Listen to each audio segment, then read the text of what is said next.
Okay, so I found a 100-foot superyacht for $500,000. And before you start Googling boat loans, let me tell you why this is the worst idea you'll ever have. But here's the thing. It's also one of the most fascinating rabbit holes I've ever gone down. And you're going to want to stick around until the end. Because what I discovered about the true cost of yacht ownership will absolutely blow your mind. So buckle up. Let's dive in. It all started when I was scrolling through yacht listings online, you know, as one does on a Tuesday night. And I came across this stunning 1998 Benetti Superyacht, 100 feet long, 5 cabins, marble bathrooms, a full crew quarters. And the price? $500,000. Now, if you know anything about yachts, you know that's insane. A brand new 100-foot yacht can cost anywhere from $20 to $50 million. So what's the catch? There are so many catches. Let's start with the obvious one. This yacht is from 1998. That means it's 26 years old. And in boat years, that's basically ancient. Now, you might be thinking, so what? Cars from the 90s are vintage and cool. Yeah, except boats don't work like cars. Boats are constantly exposed to salt water, which is basically the most corrosive substance on the planet. It eats through metal, it rots wood, it destroys electronics. And this particular yacht? It's been sitting in a marina in Fort Lauderdale for the last 3 years. Unmoved, unmaintained. So yeah, that's red flag number 1. But let's say you're brave. Let's say you buy it anyway. What happens next? Well, first, you're going to need to do a survey. That's basically a full inspection of the boat. And for a yacht this size, that'll cost you about $15,000. And here's where it gets fun. The surveyor is going to find problems. Lots of problems. We're talking engine issues, hull blistering, outdated navigation systems, plumbing that hasn't worked since the Bush administration. And fixing all of that? Easily another $200,000 minimum. But wait, there's more. By the way, if you're getting value from this and want more mind-blowing content just like this, do me a favor and smash that subscribe button. It really helps the channel. All right, so you've bought the yacht.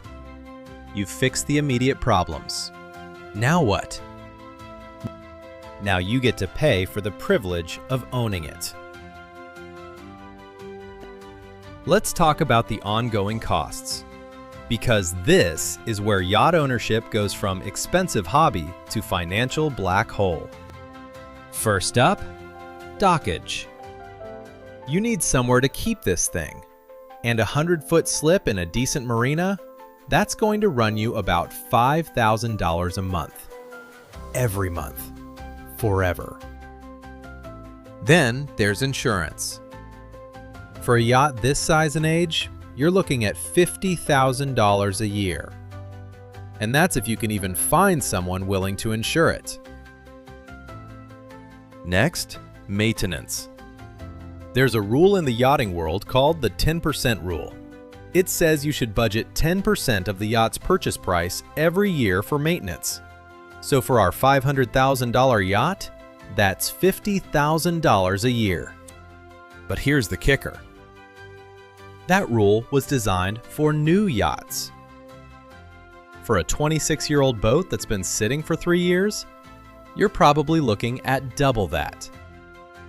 And we haven't even talked about fuel yet. A yacht this size burns about 80 gallons of diesel per hour when cruising.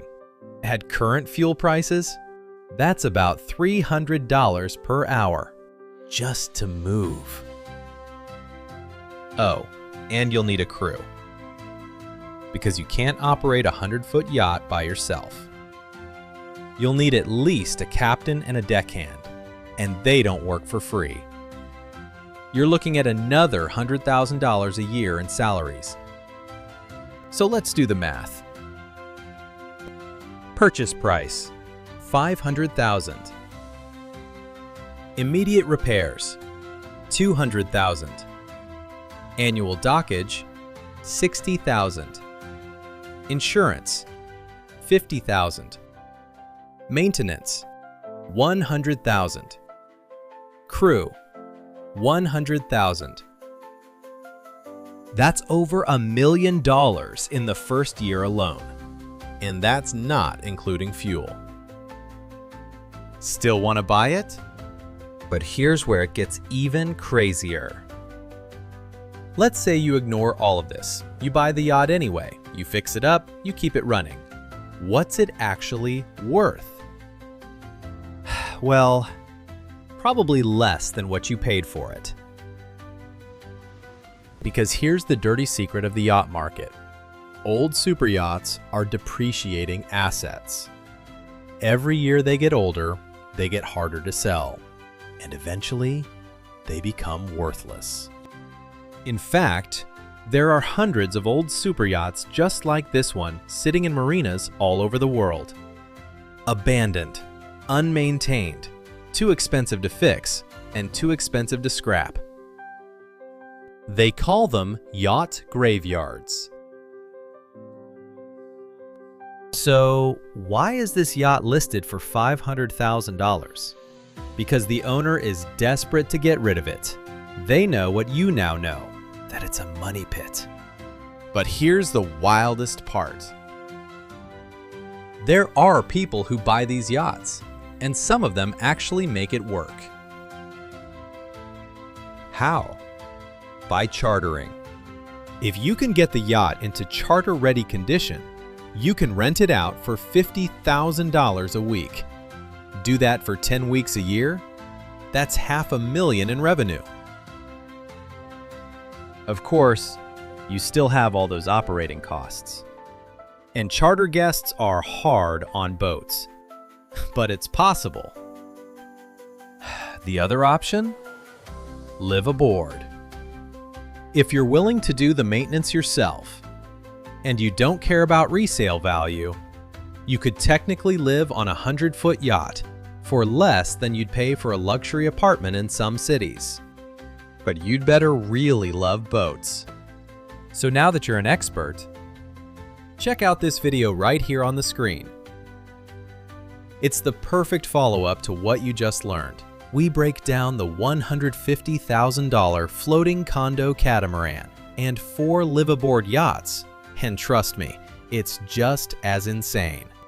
So, should you buy a 100-foot super yacht for $500,000? Absolutely not. But was it fun to dream about? 100%. Thanks for watching, and I'll see you in the next one.